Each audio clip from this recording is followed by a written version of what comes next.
con Hume. Pero no lo pondría en esos términos porque no es que use la razón a su conveniencia, ¿no? O sea, la razón siempre llegará a la misma conclusión si le damos tiempo y le damos los mismos elementos. Les digo, es más como si fuera una máquina. Una máquina, por ejemplo, el motor de un auto. El motor del auto, si yo le pongo gasolina, va a funcionar pues, de cierta manera, ¿no? Pero si le pongo alcohol, va a funcionar de otra manera. Si le pongo yo petróleo tal cual, va a funcionar de otra manera. Si le pongo diésel, va a funcionar de otra manera. Si le pongo agua con azúcar, va a funcionar de otra manera. Entonces, la razón lo que hace es que según el material que nosotros le damos para considerar, va a llegar a una conclusión. Y esa conclusión va a ser la misma siempre y cuando demos nosotros el mismo material. Ahora, ¿cuál es el material que está usando Descartes? Primero que nada, el que tiene la misma conciencia, que son las representaciones. Entonces, lo que va a estar haciendo precisamente aquí, tanto en el discurso del método como en las meditaciones metafísicas, es estar aclarando cuáles son los principios, ¿sí? De el conocimiento humano, ¿sí? Sí, sí, sí. Entonces dice María, pero si tiene voluntad, también se puede equivocar o hacer un lado a ciertas cosas. ¿Quién? Dios. Entonces, eso sería, no se pensaba en esta sentencia, ¿se acuerdan de esa sentencia de Nietzsche, ¿no? Que decía que pues, realmente nosotros éramos la pesadilla de Dios, ¿no? O sea, no habíamos sido sus decisiones, digamos, como voluntarias de, sí quiero que existan todas estas personas, sino el cuate tiene una fiebre ahorita, sin marca diablo, y entonces ahí aparecemos nosotros por ahí, ¿no? Que No, los dioses no, dice, los dioses, el dios no murió, escapó. exacto, exacto, yo, ¿no? Ha sido favorito. Entonces, sí, Dios, ok, María. Entonces, para Descartes, Dios es el ser sumamente perfecto, su voluntad es perfecta y su entendimiento es perfecto. O sea, ¿por qué? Porque Dios crea las mismas cosas. Entonces, si Dios crea las cosas, Él mismo las entiende. Es más, Dios pensó, Descartes tiene esta visión de un Dios que piensa las cosas antes de crearlas. Entonces, Él las piensa y Él decide, pues, qué es lo que conviene crear y qué no conviene crear. Pero Dios tiene una voluntad infinita y lo que quiere decir que tiene una voluntad infinita es que Dios puede cambiar todo. O sea, de repente Dios puede decidir, ¿sabes qué? Voy a cancelar la gravedad. No, órale, ¿no? Y agarra el switch y lo apaga, ¿no? Pues porque eso decidió Dios. O de repente Dios decidió, voy a cambiar las cosas y lo que es falso ahora va a ser verdadero y lo que es verdadero ahora va a ser falso. Dios puede hacer cualquier cosa, eso lo tiene que aceptar, de hecho, un cristiano al menos dentro del contexto cristiano, tanto católicos como luteranos, como calvinistas del siglo XVII, es algo que aceptan. No, Dios tiene una voluntad infinita, o sea, puede cambiar todo. Ahora, la pregunta también sería, ¿y lo cambiará? ¿No? O sea, tanto esfuerzo, oye, estudié cuánto tiempo y todo, y de repente me cambian todas las cosas. Oye, qué mala onda, ¿no? O sea, es como, oye, yo estudié a Descartes y de repente me preguntaste en el examen acerca de Platón, oye, pues, ¿por qué no? ¿No? Entonces, ¿Dios nos va a hacer eso? Y la respuesta de Descartes es, no creo que Dios lo vaya a hacer. ¿Por qué? Pues porque Dios es perfecto. Y una de las perfecciones es precisamente la verdad. O sea, la falsedad, o sea, la falsedad es, o si quieren, el engaño, todo eso solamente son imperfecciones. O sea, un ser perfecto no podría engañar. ¿Sí? O no puede falsear un ser perfecto. Fíjense la idea de perfección, ¿no? La idea de perfección, ¿no? Entonces, sí, Josafat. Bueno, no sé si terminé de explicar eso, Alejandra, digo, María, tú ahorita me dices. Entonces, Josafat, sí, sí, sí. Bueno, tengo una duda con respecto igual a esto de la voluntad y el entendimiento, pero pues más enfocada a cuestiones, digamos, de la ética, cuestiones prácticas, aunque quizás no lo haya desarrollado mucho Descartes, pero me quedé pensando en lo que, bueno, en lo que se ha llamado, ¿no? Como el problema que ya mencionó de la incontinencia o de la debilidad de la voluntad. O sea, mencionaba que en cuestiones para evitar el error con respecto a nuestros juicios sobre el mundo, donde queremos buscar conocimiento, pues el error viene dado cuando nuestra voluntad no se no se detiene a pensarlo con detenimiento, ¿no?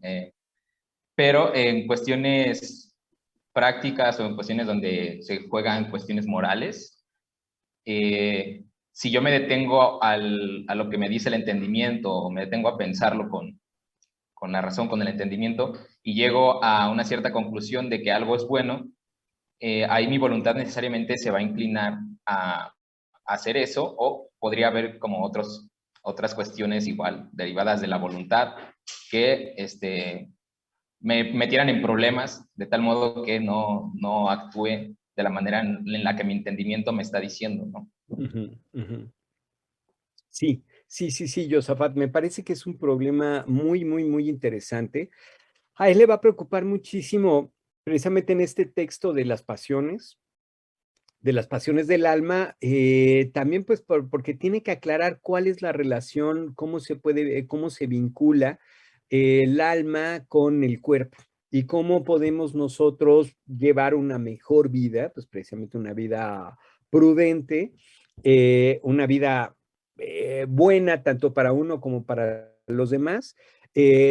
¿Cómo le voy a hacer? ¿No? ¿Cómo voy a hacer, cómo voy a hacerlo por ahí? Entonces, él estaría de principio, digamos, otra vez de manera como muy esquemática, pero estaría por una parte el entendimiento, la razón, que siempre, o sea, solamente me ayudan a mí para aclarar qué es verdad y qué es falsedad, y que cuando yo ya tengo, digamos, es algo así como si tuviera el veredicto del juez, ¿no? O el informe del grupo de científicos, hagan de cuenta que sería algo así, que me está diciendo a mí, esta es la verdad y esto es falsedad, la voluntad se ve inclinada, eso va a decir Descartes, porque él tiene que afirmar que la voluntad siempre es libre de causas, o sea, él afirma el libre albedrío, pero hay una inclinación de la voluntad hacia el bien. Entonces, supongamos que bueno, sea el caso de ¿no? El de pensábamos en la diabetes o podemos pensar en un fumador o en un bebedor, ¿no? Que bebe alcohol, ¿no? Y que de repente, pues, ve que el entendimiento le dice, oiga, ¿sabe qué? Pues ya bájele o deje de fumar o deje de beber o deje de comer azúcar o deje de hacer esto, el otro, porque pues, trae todas estas consecuencias negativas sobre uno mismo. La voluntad debería, desde esta perspectiva, estar dirigida a hacerle caso a la razón, ¿no? Debería. Entonces, ¿por qué no le hace caso a la razón? Pues un problema que tiene que resolver Descartes, al que tampoco le va a dedicar demasiado, ¿no? Demasiado. Él va a pensar entonces, la respuesta va a ser más bien, hay que tener una tranquilidad, hay que llevar una vida, por ejemplo, dice Descartes, es que todavía no pasamos, pero ahorita voy, Alejandro, ahorita voy. Y ahora que pasemos a la moral provisional, ahí vamos a ver cuáles son precisamente la parte de esta propuesta moral de Descartes. Entonces, antes de llegar a ese caso extremo de decir, pues no me puedo detener, antes de llegar a ese caso tan grave, pues lo que hay que hacer es reducir o restringir nuestros propios deseos, ¿no? A que sean cosas que no nos lastimen o no nos dañen, ¿no? Igual y es una posición un tanto, pues sí, difícil, ¿no? Pero bueno, ya lo veremos un poquito. Entonces, Alejandra, sí, ahora sí, Alejandra, sí. Me espero para cuando llegues a esa No, no, parte. no, no. Ah, sí, ok. Sí, sí, es Entonces, sobre su correspondencia con Elizabeth de Bohemia, ok, ok, sobre la voluntad. perfecto. No me espero. Perfecto, perfecto, perfecto. Entonces, vamos, seguimos un poquito más adelante. Oigan, una cosita que sí me preocupa un poco es el tiempo, ¿no? O sea, es la 1:35, entonces los dejo de martirizar a las 2, pero igual, pues no sé si nos va a dar tiempo o si seguimos un poco con esto el próximo martes. Y entonces tendríamos que modificar un poco el calendario. No sé, quieren ustedes que... Entonces, ahorita sigo, pero les voy a pedir que igual ¿qué consideran ustedes, ¿no? Que debemos de hacer. Entonces, dice más adelantito,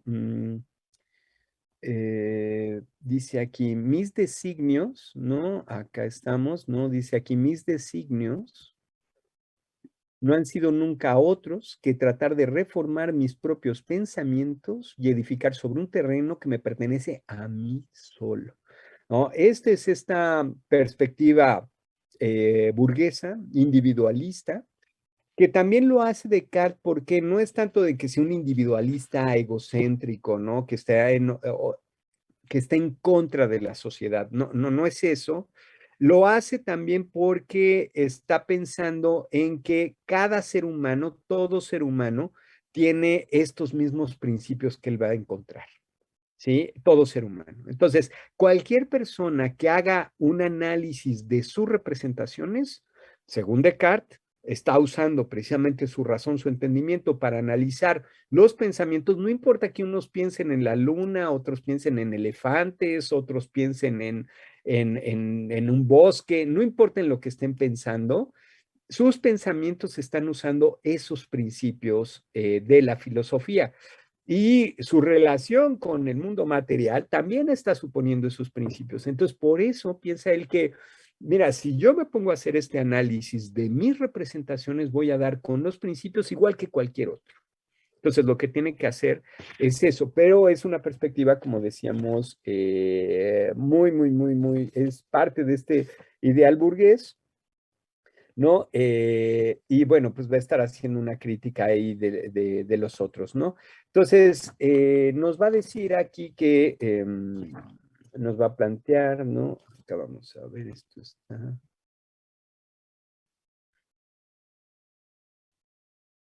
Entonces, el método, aquí ya viene el método.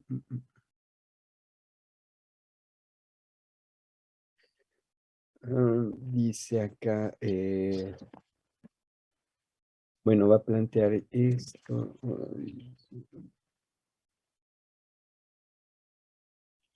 Ok. Entonces, aquí viene el método, ¿no? Los distintos pasos del método que ya comentábamos, ¿no?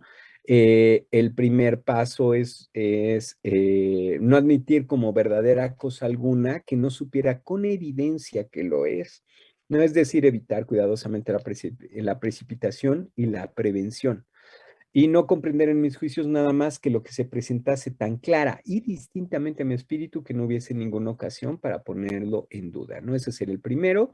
Esto se conoce como la duda metódica. Ahora, para que funcione la duda metódica ya está trabajando sobre todo con la voluntad. La voluntad dirigiendo, como decíamos, a la razón, pero esta dirección en cuanto a que, a ver, voy a escuchar a la razón, oye, esto que tengo aquí, ¿es evidente o no es evidente? ¿Es claro y distinto o no es claro y distinto? Pero le estoy escuchando a la razón, no estoy escuchando a la costumbre o al hábito, ¿no? O a la inercia o a distintas cosas, pero está funcionando ya primero que nada por la misma voluntad. Entonces, para el mismo método cartesiano, para que trabaje el método cartesiano, tendríamos que aceptar que hay una voluntad libre, que en cualquier momento puede tomar la decisión de poner en duda la existencia o la correspondencia de los objetos de las representaciones. ¿Sí? Entonces, ese sería este primero. El segundo es el análisis, dividir cada una de las dificultades, ¿no? En cuantas partes fuera posible, ¿no? Y cuantas necesitara para su solución, ¿no? Estas distintas dificultades. El tercero, conducir ordenadamente mis pensamientos empezando por las más simples, o sea, empiezas por los principios o las primeras causas y después te vas hacia lo demás y haces una reconstrucción. ¿No? El segundo paso, el análisis, lo que vamos a hacer es ver cuáles son los verdaderos pilotes o los cimientos para poder construir después el edificio. Entonces, al poner en duda, lo que está haciendo está desarmando las distintas representaciones, las distintas ideas que tiene. Y el último, pues es simplemente hacer un recuento, ¿no? A ver si no se nos olvidó algo o alguna cosa así. Igual un poco así como para experiencia de vida, la verdad el método cartesiano es muy útil, ¿eh? Muy útil. O sea, cuando el día de mañana uno está completamente agobiado o está saturado de trabajo o de problemas, que de la familia, de chamba, yo qué sé, de todo tipo de cosas, como suele suceder, realmente esto sirve mucho, ¿no? Porque uno lo que hace es, a ver, vamos a separar las cosas, qué realmente es importante y qué no. A veces uno se agobia muchas veces porque todo lo ves en el mismo plano y todo se te viene encima igual y todo te parece igual de importante. Pero cuando haces así el análisis de las distintas dificultades y de las distintas cosas, si bien eso no es lo que está hablando de CAR, pero digamos como método funciona, lo que te permite es eso, ¿no? Decir, oye, pues mejor hago una lista de prioridades, oye, qué sí es importante y qué no, ya a qué dedico mi tiempo. Y lo que no es prioritario, vamos, eso lo dejo para después, ¿no? Y entonces así como un poco recomponer las cosas, ¿no?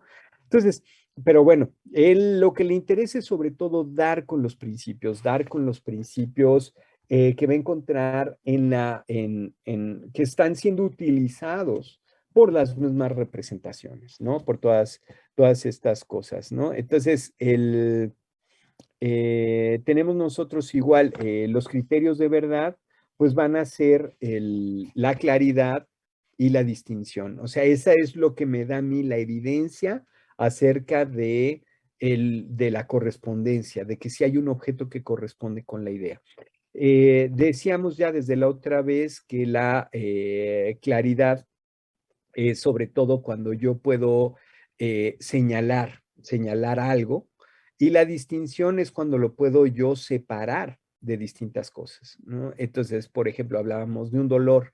O sea, un dolor es claro, ¿no? Pues me puede a mí doler algo en la panza, pero no sé bien si es la panza, si es el estómago, si es pues no sé, los intestinos o las distintas partes, no lo sé.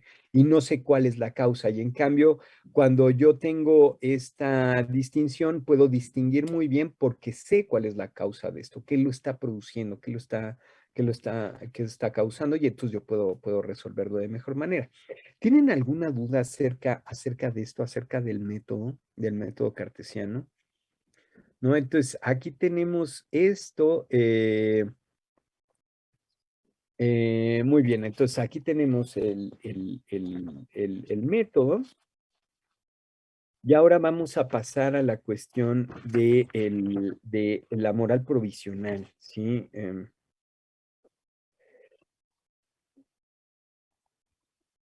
Ok, entonces vamos a pasar a la moral provisional. Esto es ya en la tercera parte. Y esto también de la moral provisional es muy interesante y también muy tramposo, ¿no? La cuestión está en que pues tiene también sentido, o sea, nos vamos a poner a dudar acerca de los objetos de nuestras representaciones.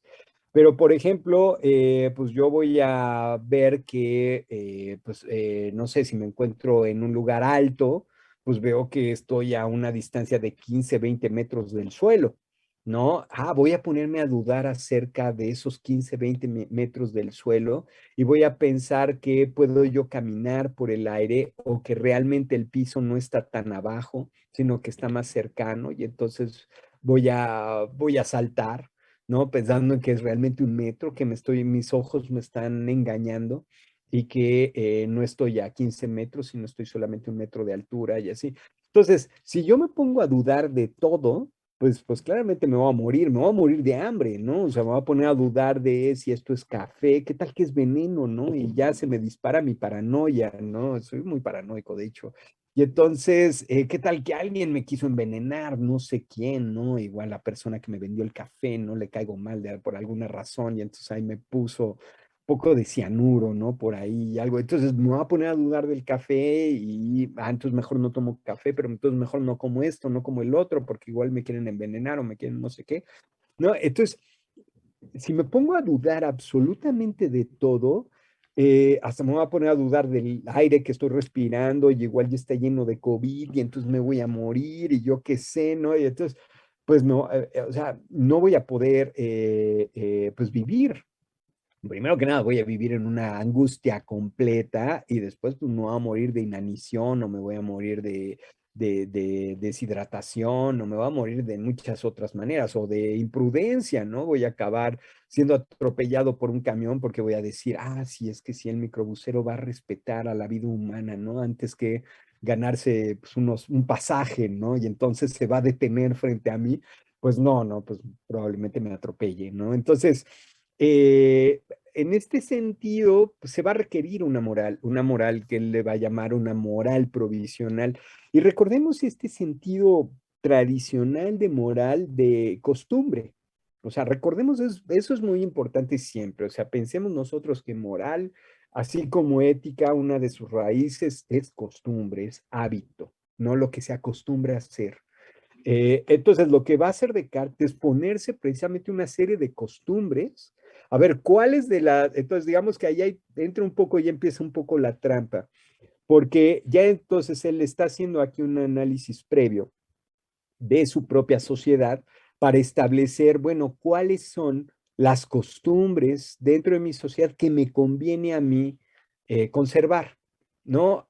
Y al momento de hacer la duda metódica, pues no poner en peligro mi propia vida, ¿sí? Y él diría que no es tramposo, ¿no? Porque está siguiendo ese principio que ya leíamos de la prudencia, ¿no? De una existencia prudente, ¿no? De una vida prudente. Entonces, a ver, y bueno, y van a venir entonces estas tres reglas, ¿no? Estas tres reglas o máximas, ¿no? Que sigue, pues precisamente esta moral provisional, ¿no?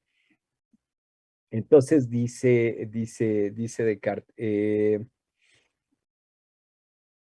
dice la primera, ¿no? La primera de estas reglas fue seguir las leyes y las costumbres de mi país, conservando con firme constancia la religión en la que la gracia de Dios hizo que me instruyeran desde niño, rigiéndome en todo lo demás por las opiniones más moderadas y más apartadas de todo exceso que fuesen comúnmente admitidas en la práctica por los más sensatos de aquellos con quienes tendría que vivir, ¿no? Entonces, de principio, realmente, ¿qué está aceptando aquí? Está aceptando en gran medida la propuesta aristotélica, ¿no? Del término medio, ¿no? Eso es lo que él está haciendo, está planteando, ¿sí?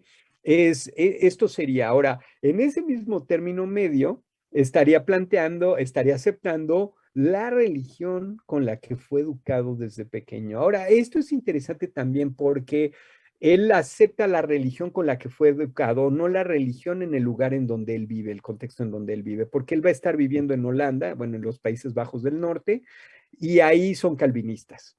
Entonces, él no se va a convertir al calvinismo, él va a seguir siendo católico.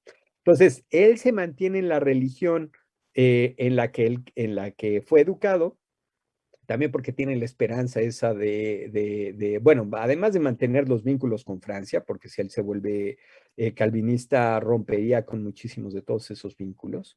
Y también porque bueno, y pues por sus razones, ¿no? Sus razones tendría por ahí, no tienen que ser solo así razones, pues puede ser que sí, pues creo que sí era un buen católico en cierto sentido, ¿no? En cierta medida. Y además Holanda en ese tiempo es muy, muy tolerante, pero con un interés realmente económico. O sea, tú puedes mantener la religión que tú quieras, puedes ser judío, puedes ser católico, puedes ser luterano, no hay problema siempre y cuando mantengas en orden, siempre y cuando pagues tus impuestos, pagues, bueno, todas tus cosas y todo. Entonces, no hay ningún problema. Es esta tolerancia, realmente, esta tolerancia económica, ¿no? O sea, te mantienes ahí, no hay problema, pero en el momento en donde tú te pongas a armar relajos, ¿no? Y a la gente le digas que no obedezcan a las autoridades o cosas así, entonces ahí sí te cae el guante de la ley, ¿no? Digamos, ¿no? Pero mientras no hagas eso, no pasa nada. Entonces, pero pues lo que tenemos es entonces la prudencia desde un principio como uno de las normas morales más importantes. Entonces, lo que va a hacer él es ver cuáles son, y ahora, claro, él es una persona prudente ya de por sí, entonces va a decir, bueno, pues sigo con mi vida, ¿no? Como voy hasta ahora, o sea, no me meto en problemas, ¿no? No me peleo con la gente, sigo más o menos los usos y costumbres que tiene la gente, sigo las leyes del país en donde voy a estar viviendo, ¿no? Siempre y cuando siga, pues bueno, sus cuestiones, ¿no? De las leyes, ¿no? De esto, de las personas, ¿no? Entonces, dice más adelantito acá, dice, ay, ¿dónde estamos? Puede estar esto. Mm.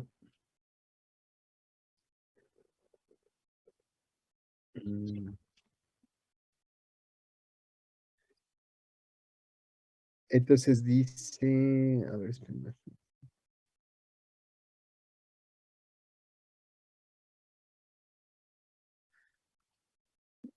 Entonces, acá está planteando, ¿no? Va a decirnos, ¿no? Para saber cuáles eran sus verdaderas opiniones, ¿no? De las personas que lo rodean, debía fijarme más bien en lo que hacían que en lo que decían. No solo porque, dada la corrupción de nuestras costumbres, hay pocas personas que consientan en decir lo que creen, sino también porque muchas lo ignoran. Pues el acto de pensamiento por el cual uno cree una cosa es diferente de aquel otro por el cual uno conoce lo que cree, uno conoce que la cree y por lo tanto muchas veces se encuentra aquel sin este. Entonces, vean aquí, hay un principio, esto pues, nos remite, o al menos a mí me remite mucho a este espíritu filosófico que podemos ver claramente en Sócrates, ¿no? Cuando Sócrates está discutiendo con todos los sofistas y les está diciendo en gran medida es que no saben de qué hablan, ¿no? No saben lo que creen, no saben lo que dicen, ¿no? Entonces, por eso no va a fijarse él en lo que dice la gente. La gente dice por una parte, ay, yo soy así, yo soy asado, pero él va a poner la atención en qué? En sus acciones, no en lo que dicen, porque muchas veces la gente dice cosas sin realmente saberlo, ¿no? Y se engañan a sí mismos, ¿no? Pueden decir, ah, yo soy buenísima onda, yo soy súper democrático, ¿no? Yo soy, pues no sé, la igualdad es uno de los principios que rige mi vida, ¿no? O mi gestión, y realmente ser, pues no sé, pues ser un machista o ser un clasista o ser racista, etcétera, etcétera, ¿no? Todo este tipo de cosas. Entonces, por eso se va a fijar él en las acciones, ¿no? No en no en lo que dicen. Y después nos va a decir acá, entonces vamos a la segunda, a la segunda máxima.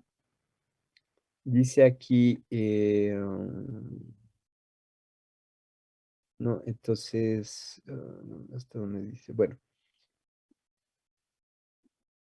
Bueno, es aquí, ¿no? Dice, la segunda máxima es la de ser en mis acciones lo más firme y resuelto que pudiera y seguir tan constante en las más dudosas opiniones, una vez determinado por a ellas como si fuesen segurísimas, imitando en esto a los caminantes que, extraviados en algún bosque, no deben de andar errantes dando vueltas por una y otra parte, ni menos detenerse en un lugar, sino caminar siempre lo más derecho que puedan hacia un sitio fijo, sin cambiar de dirección por leves razones, aun cuando en un principio haya sido solo el azar el que les haya determinado a elegir ese rumbo. Pues de este modo, si no llegan precisamente a donde quieren ir, por lo menos acabarán por llegar a alguna parte. Y donde es de pensar que estarán mejor que no en medio del bosque, ¿no? Entonces, esta es la decisión y la firmeza en las decisiones, ¿no? Una vez que ya uno toma una decisión, mantenerse ahí de manera fija con esa decisión. Uno va a estar constantemente viendo, pues igual problemas y teniendo dudas y preguntarse, oye, lo estoy haciendo bien, lo estoy haciendo mal, me equivoqué, me regreso. Pues aquí va a ser una vez que uno ya toma una decisión, ¿no? Seguirse y mantenerse en esa decisión hasta que llegue al final, ¿no?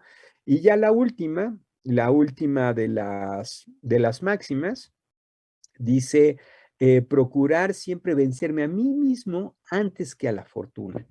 Fortuna es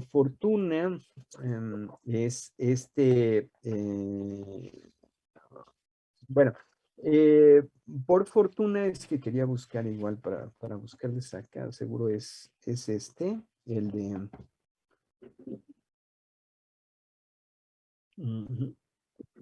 A ver.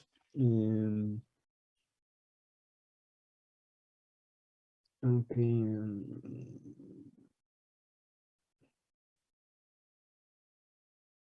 Entonces sí, sí, tal cual, ¿no? Tanto en latín como en francés usa igual fortuna, sí.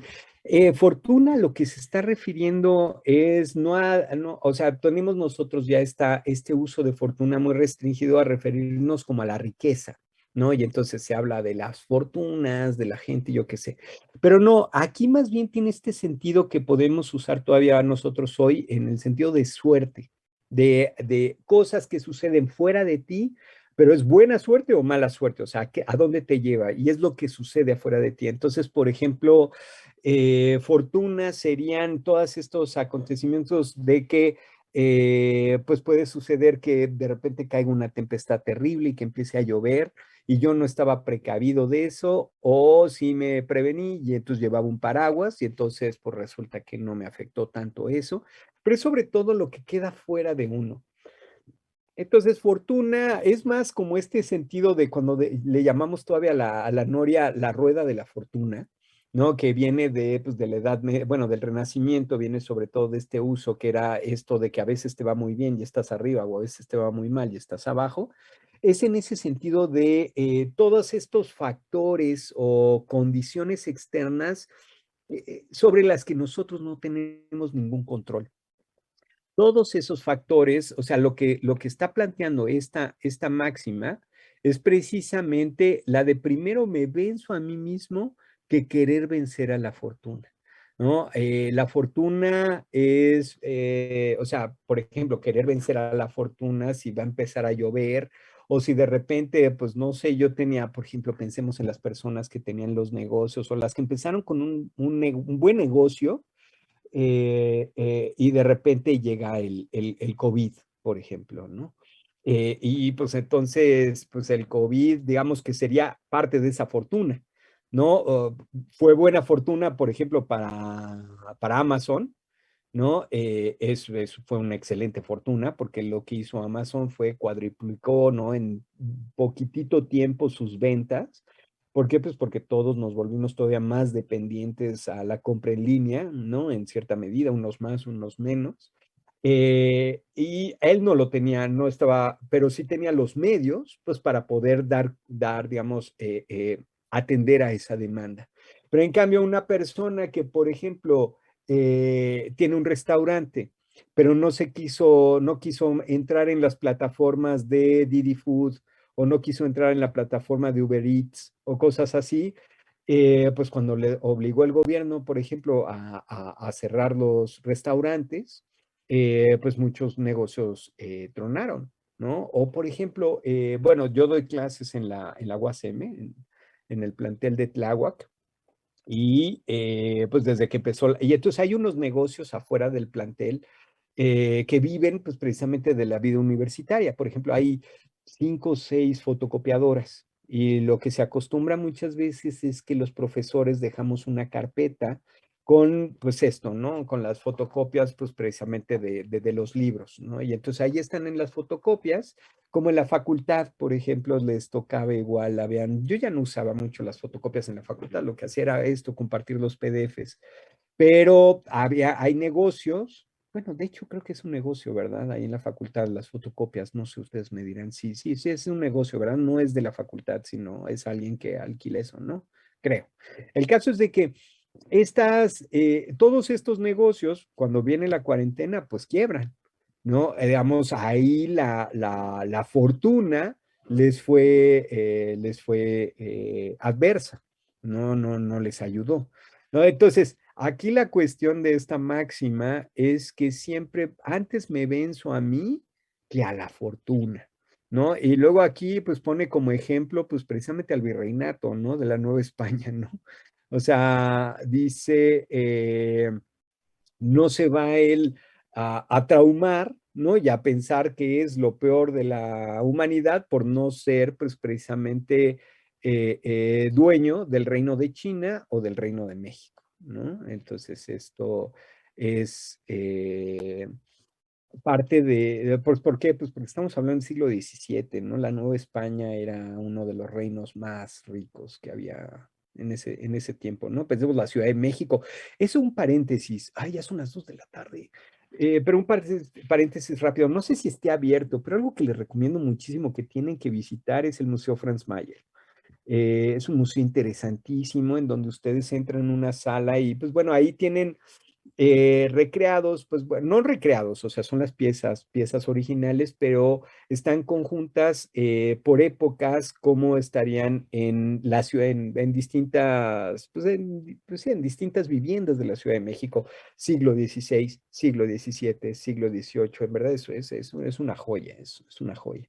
Y además ayuda mucho como a contextualizar estas cosas, ¿no? Porque luego uno las lee y hacemos, pues bueno, estas reflexiones desde nuestros tiempos, pero bueno, pues estos señores estaban leyendo y escribiendo con velas, ¿no? Y con plumas de ave, ¿no? Etcétera. Entonces son otros contextos. Y a veces esos museos son una maravilla porque nos contextualizan muy bien a ver cómo eran los escritorios, cómo eran las sillas, cómo eran los comedores, cómo eran, pero bueno, no, eso vale mucho la pena. Y además tiene una cafetería bellísima donde ahí puede uno no se siente en plena centro de la Ciudad de México, ¿no? Pero bueno, no sé si esté abierto, ¿no? Pero en verdad deben de visitarlo. Entonces, ya miren, para lo que hacemos entonces es que continuamos un poco el próximo martes y terminamos con estas cuestiones acerca y seguimos con las cartas, precisamente estas a Elizabeth. Pero entonces, antes de terminar, Alejandra y los demás que tengan dudas y pues nos llevamos un poco las dudas o ahorita lo que podemos decir, ya porque ya son las 2 y ya para dejarlos ahí con sus tiempos y sus espacios. Sí, Alejandra, las dudas que... No, ninguna. Las dejamos para la próxima o las pongo en el También. Classroom, ¿no? Sí, también en el Classroom. Ahí Ujú. podemos usarlo ahí para ir poniendo dudas y ahí las vamos resolviendo, tanto Luis Enrique como yo, ahí vamos respondiendo eso. La Excelente. única sería que terminaríamos Descartes la próxima y empezamos con Spinoza Exactamente, mañana, exactamente. el mismo lunes. El mismo Martes, martes. perdón. Ok. Exacto. Entonces, lo que hacemos es como la primera hora a Descartes y ya la segunda ya con Spinoza. Muy bien, muy bien. Entonces nos sirve mucho Descartes para ver con más detalle a Spinoza. Excelente. Muy bien, muy, muy bien. Entonces, todos los demás dudas, cosas que tengan comentar por ahí. Sí, sí, sí, sí, Jairo. Sí, profesor. Bueno, yo estaba como con la duda ahorita. Realmente sí vi que no estábamos terminando de cubrir a Descartes y realmente digo, la sesión pasada con el material que había dejado puesto en Classroom, sí tuve ahí una serie de complicaciones porque realmente no sabía cómo por dónde dirigir pues las lecturas y el cómo estudiar esta parte. Y no sé, siento que para la entrega de este trabajo del viernes, sí, sí es viernes, ¿no? 3. Claro, tienes razón, tienes razón. Entonces, Pues en lo personal digo, no sé el punto de vista de mis compañeros, pero yo sí sentiría que para entregar un trabajo, pues no solamente hay como lo que entendí rápido, sí me gustaría profundizarlo porque son temas bastante, no sé, me parecen muy interesantes todos. Sí me gustaría como terminar de concretar este estudio de Descartes. Entonces, digo, si la fecha de entrega para el trabajo sigue siendo el viernes, pues sin problema yo lo no, entregaría. Y tienes razón, Jairo. Cambiamos entonces la fecha para el otro viernes. sí, Tienes profesor. razón. Sí, sí, para que tengamos más tiempo. Miren, yo prefiero que hagamos las cosas con más calma y más, ahora sí que hagamos más caso a la razón que a la voluntad. Y nos van a salir mejor los trabajos y pues eso es lo que a mí me interesa realmente, ¿no? Entonces, mejor cambiamos la fecha para el otro viernes y igual y dedicamos entonces el martes, dedicamos más tiempo a Descartes. Descartes es un autor fundamental que por desgracia a veces en la facultad no vemos a detalle. Se supone que lo debieron de haber visto en Historia 5 o a veces lo ven en epistemología o en teoría del conocimiento en distintos lados, pero a veces no lo ven. Y entonces por eso yo lo vuelvo a ver aquí en Historia, en Historia 5 recién, supone que en Historia 4 deberían de terminar con Descartes. Entonces, pues aquí lo vemos, entonces le dedicamos su tiempo porque es fundamental. No solo es fundamental para el siglo XVII, para autores como Spinoza, como Locke, sino también es fundamental el siglo XX. O sea, el siglo XX no podría ser posible Husserl Heidegger, la fenomenología, sin Descartes. O sea, Descartes es un autor fundamental, fundamental. Entonces, sí hay que conocerlo bien. Entonces, mejor cambiamos la fecha y dedicamos con calma el martes, pues para terminar todas las dudas que tengan y todo para Descartes. Y movemos un poco el calendario, no pasa nada. Muchas ¿Ok? gracias, profesor. No, a ustedes, a ustedes, a ustedes. Entonces, muy bien, muy bien. Muchas gracias. Hasta Ok, luego. muchísimas gracias a todos, a todas. Cuídense muchísimo, el bicho sigue por ahí. Entonces, tomen sus provisiones. Hasta luego, cuídense mucho. Gracias. Hasta